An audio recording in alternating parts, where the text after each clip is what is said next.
Assalamualaikum warahmatullahi wabarakatuh. Today we will present about airflow through converging and diverging section. We are from section 3 fluid group 3. Our group consists of me, Muhammad Shakir Musanasi, AA191389, Adam Al-Qayyum bin Razman, AA191361, Muhammad Rizwan bin Sutini, AA190285, Muhammad Azim Arifi bin Muhammad Razman, AA190812. Introduction for our experiment is Peter tape is a flow measurement device used to measure the velocity speed of flowing fluid. It is widely used to determine the airspeed of an aircraft, water speed of boat, don't measure liquid and gas flow velocity in a certain industrial application. I think that's all from me. Thank you. Assalamualaikum warahmatullahi wabarakatuh. My name is Muhammad Rizwan bin Sutimin, AA190285. I will be presenting the objective and the apparatus of this experiment.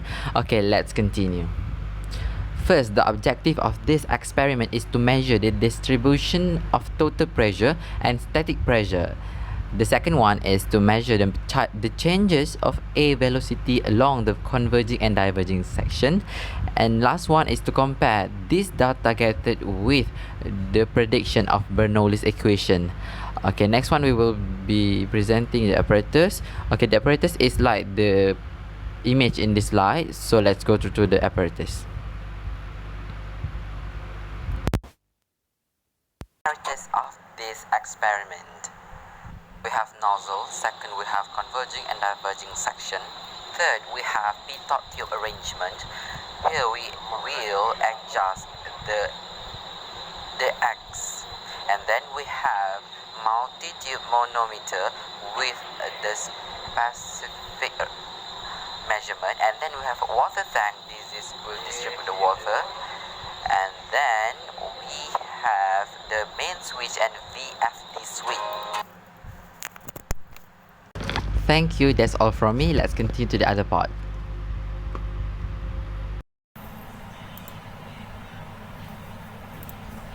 Hello, my name is Adam Razman, AA191361, and this is the procedure and results for the experiment airflow through a converging and diverging section.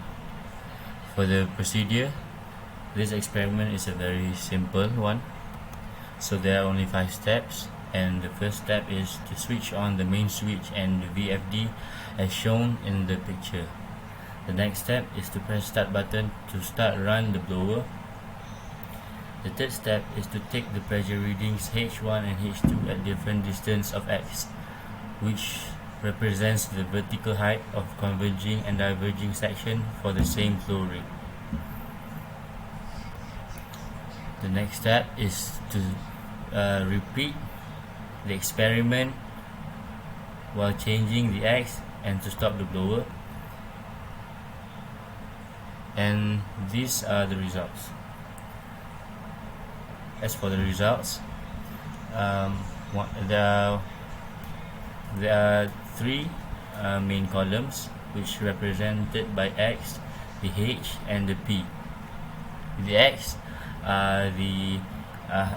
as shown earlier are the height, the vertical height of converging and the diverging section, and the X will be the manipulated variable, and the values are 30 through 60 and 90 all the way through 210.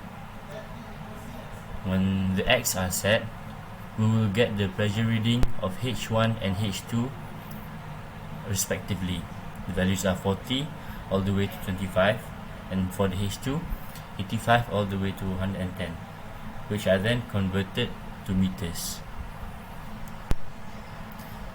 The next column are the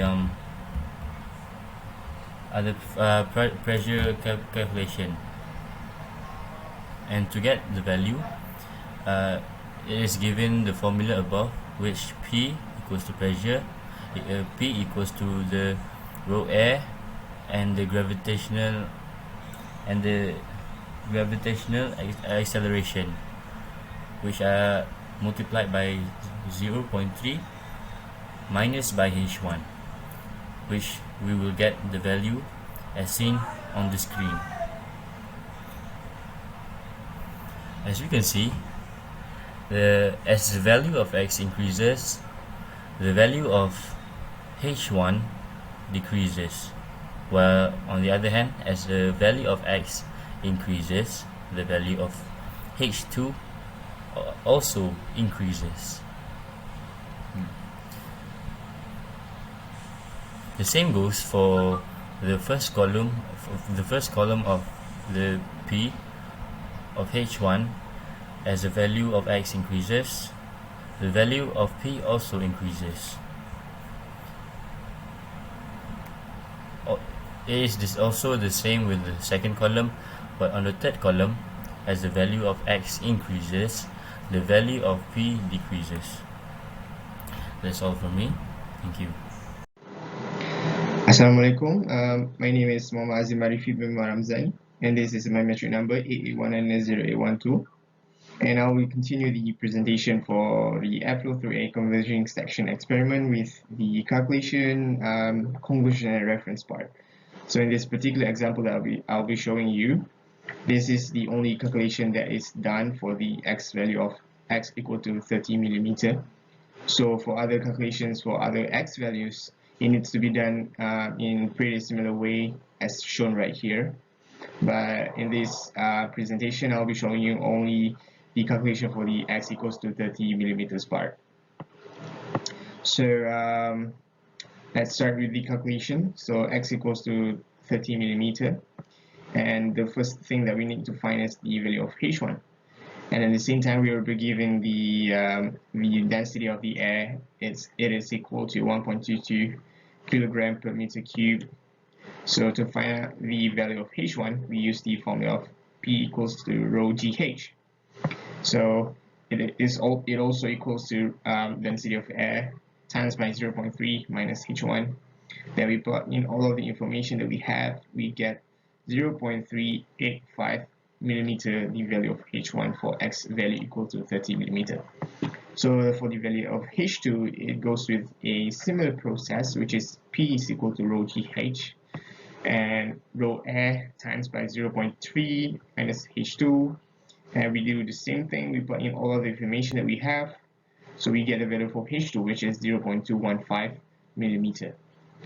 Then we proceed to the calculation of velocity of the air. We use this formula, which is V equals to 2 times by P minus P divided by density. So we have the value of x equals to 30 millimeter. We plug in all the information that we calculated just now, and we get the value of the air velocity, which is 0.412 meter per second. So that's all for the calculation, and this and please note that this is only the calculation for the x value equals to 30 millimeter. So for other values of the calculation that needs to be done, it is already calculated here, as you can see. So this is the calculations. As for conclusion, from the data that we already have, we can conclude that the objective is achieved. And several recommendation is first, for the manometer, use color water instead. Other than that, do a frequent maintenance to make sure the apparatus is in stable condition. Last but not least, these are the references that we use in our experiment. So I think that's all from me. Thank you for watching.